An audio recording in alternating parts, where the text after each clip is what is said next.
Hello, 10-week shred team. I hope you're all well. Another week down, another video for you, another check-in done, and another super group of check-ins this week. The time is flying, 4 weeks in already, 6 weeks left to go, and we are all going to see some insane results by this point. So what I wanted to speak to you about today is fluctuations on the scales. So by now, I imagine most of you have checked in at some point over the past 4 weeks and seen your scale weight go up. And immediately you see the scale weight go up and you think, oh my God, it's not working. Oh my God, what's happened? I've stuck to everything 100% and the scales have still gone up. What have I done wrong? And the truth is you haven't done anything wrong. And I think as females, we are so fixated on the scales and we think, the scales are the be all and end all. If the scales don't go down, we must have done something wrong. If the scales don't go down, then we must look like crap. But it's not the case. The scales are always going to kind of go up and down, up and down. So long as you're trending in a downward direction, if your goal is fat loss at the moment, which you're doing a shred, so it probably is, then happy days. But there will be spikes. Sometimes it will plateau for a couple of weeks. Sometimes it will drop down quickly. Sometimes it will drop down slower. But as I say, so long as we're trending in the right direction, that is all that matters. But I wanted to talk to you today about why the scales are sometimes going up, why they're plateauing, and obviously sometimes they will go down. But the main reasons, and by now you would have all had a period since you've been doing the shred, that is going to be your number one reason for scale weight fluctuations is hormones. So a few days before, everyone is different, but generally a few days before your period or the day of your period or the first couple of days is when your scale weight will be highest. And the reason for this is because this is when water retention is the highest. You have more bloating, generally you feel more lethargic and cravings are higher. But the main reason the scales will go up is due to water retention. Again, nothing we can do about that. Doesn't matter. We can't change it. You can drink a bit more water. You might flush a bit more out. But realistically, it's going to go up regardless of what you do. And this is just one of the joys we have of being female. So it's fine if that happens. We acknowledge it and we just move on and we continue smashing the plan as you are all doing. And, I think it can be off-putting, seeing your scale weight go up. It can be like demotivating, but just try not to let it affect you. And, that's something I'll talk about at the end is emotions don't need to be involved when it comes to scale weights. Another reason that your scales might go up is stress. When there is more stress. Now, I'm not just talking like stress, oh my God, I've got so much to do, that sort of stress. I'm also talking kind of like physiological stress as well. So stress of your body, fatigue, inflammation. When this is higher, you have more cortisol, and cortisol will cause more water retention. So again, the scales go up. Digestion, another reason why your scales may go up. If you haven't been to the loo, perhaps the day before, or you haven't been at kind of normal timings, or you've eaten late at night and your food hasn't yet digested, your scales will go up. Again, it's fine. It is what it is. It will change in the next couple of days once that gets back to normal. Sore muscles, again, this comes back to inflammation. So you've done a heavy leg day, then you've got check-in day the next day, and your scales have gone up. Again, this is normal. When you've done a heavy leg session, your legs are under a lot of stress. The legs are big muscles that's going to account for quite a lot.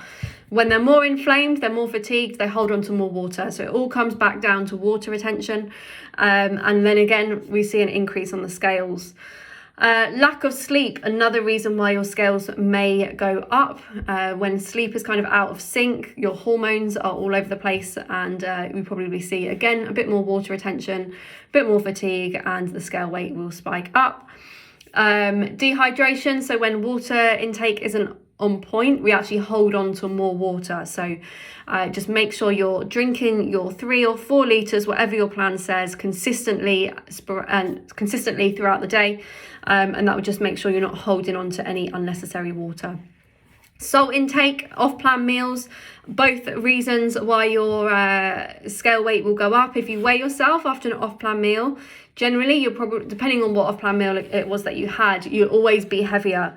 The reason for this, different food sources, more food in your stomach, more carbohydrates, Carbohydrate, 1 gram of carbohydrate. So this is a nutritional gram, not a weighted gram, but 1 gram of carbohydrates actually holds on to 4 grams of water.